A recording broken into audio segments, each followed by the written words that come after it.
Hello, my name is KADEM bin ABDUL. My metric number is A20A1384. Today I will explain about the data description. The given database is an example of 400 different stores regarding to the information about child car seat. The dataset contain 9 variables which are sale, comprise, income, advertising, population, price, shelf log, age and also the urban. Based on the table above, variable sale is the only variable with quantitative continuous data and ratio level of measurement. Thus, sale will be the variable of interest in these studies. Furthermore, comprise, income, advertising, population, price, and age are quantitative discrete data with ratio level of measurement. Shelf log variable contain output of good, medium, and bad, which were identified as quantitative data with ordinal level of measurement. Last but not least, variable urban is having value of yes and no, which is a quantitative type of data with nominal level of measurement. Next is 3.0 numerical descriptive measure. Above table show the descriptive statistic of all the quantitative variable inside the dataset. The formula of the descriptive statistic are as following. N is the total number of observation or record in the dataset. Mode is the most typical data experience. Range is the difference between the highest value and the lowest value. Minimum is the small value and also the maximum is the larger value. Selamat sejahtera, madam. My name is KIAT, number metric A20A213N. Now, I would like to present the question number 4 of our assignment, which is graphical representation. In this part, we will use two different graphs, which is histogram and frequency polygon, to present our data. The first graph we use is histogram. Based on histogram, we can observe that the community income level at 70,500 ringgit had the highest frequency, which is 39. However, the community income level at 50,500 ringgit had the lowest frequency, which is only 22. Next is frequency polygon. Because we use the same variable to draw these two graphs, thus the highest point and lowest point are the same.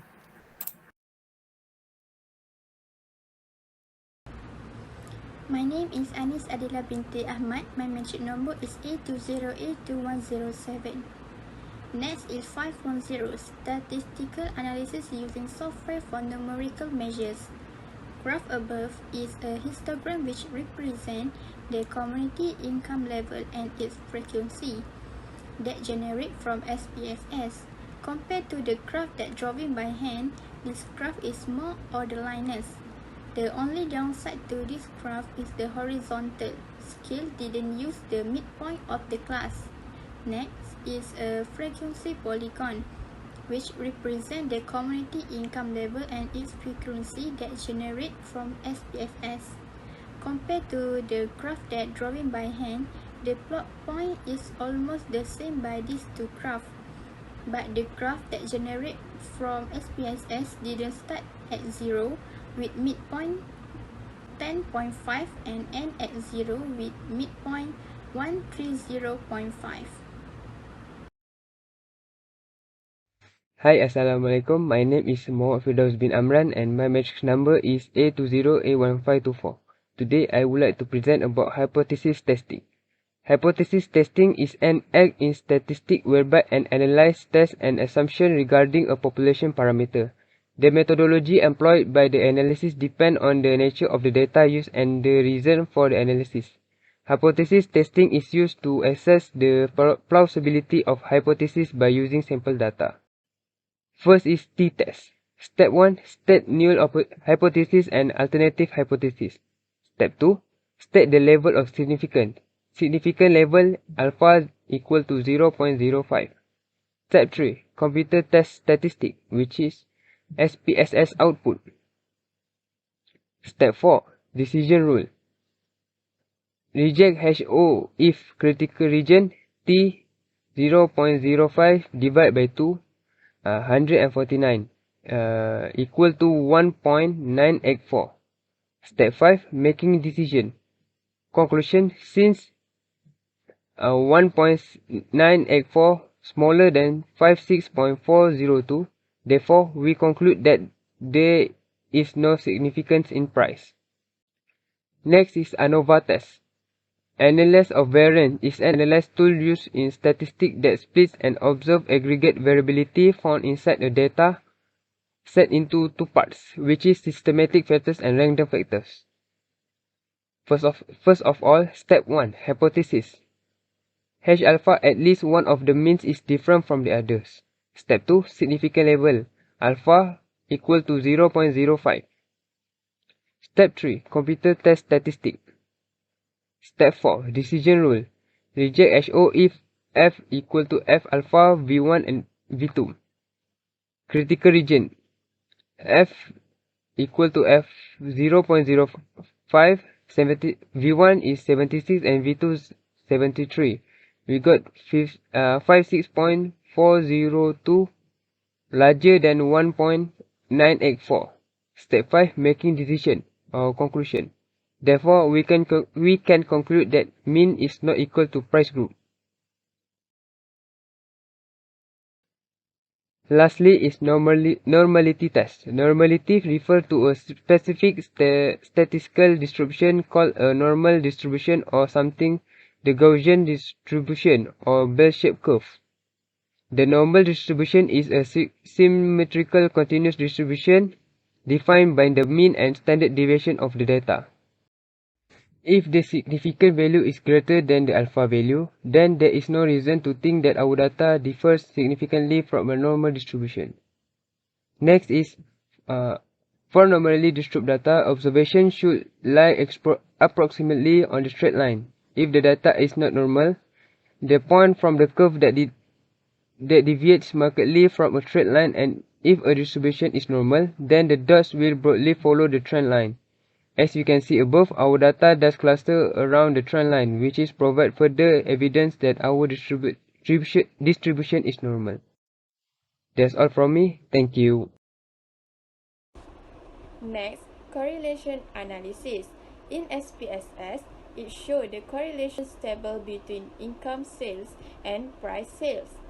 The R value between income and sales are 0.194, while price and sales are negative 0.394, both less than 0.3. No association with both income and price. The R value between income and price is negative 0.036, less than 0.85. No problem of multicollinearity. Next is 5.4, the confidence interval. Based on a coefficient table, we can conclude that the 95% confidence interval of price is negative 0.057 and negative 0.026, where the value of 0 does not fall within the interval, again indicating price is a significant predictor. However, the 95% confidence interval for income is 0.003 and 0.031, where the values of 0 also does not fall within the interval, again indicating income is a significant predictor. Next is 5.5, prediction modeling.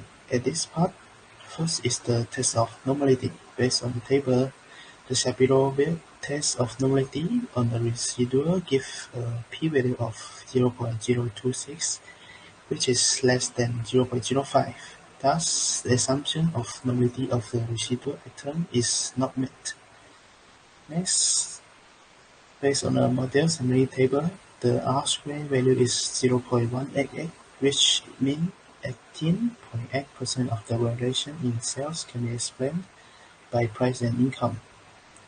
For the ANOVA, the p-value from the ANOVA table is less than 0.05, which means that at least one of two variables, which is price and income, can be used to model sales. Lastly, the equation model that we construct is with the equation sales equal to 10.925 minus 0.041 of price plus 0.017 of income. Thus, for every unit increase in price, sales will dropped by 0.041, provided the community income level remained unchanged. Similarly, for every unit increase in income, sales will go up by 0.017, provided the price of car seat is still the same. In conclusion, we have managed to complete the assigned task on time. We are given data sets of chart car seats at 400 different stores. The data also contains the following variables that have been given to us. From question 1, we have been describing the data set, the variable of interest, and the different field of characteristic the data set contains. About the second question, we are using IBM SPSS statistic to record all our categorical data to make it easy to see the difference. In question 3, we describe the data set using various numerical descriptive measures in tables. After arranging the data on tables, we represent the data set by drawing a histogram and frequency polygon graph. For the numerical descriptive measure, we can use the measure of central tendency. We perform correlation analysis and find the related confidence intervals for the variables of interest. In prediction modeling, construct a regression model which is incorporate the variable of interest following the general form of multiply linear regression.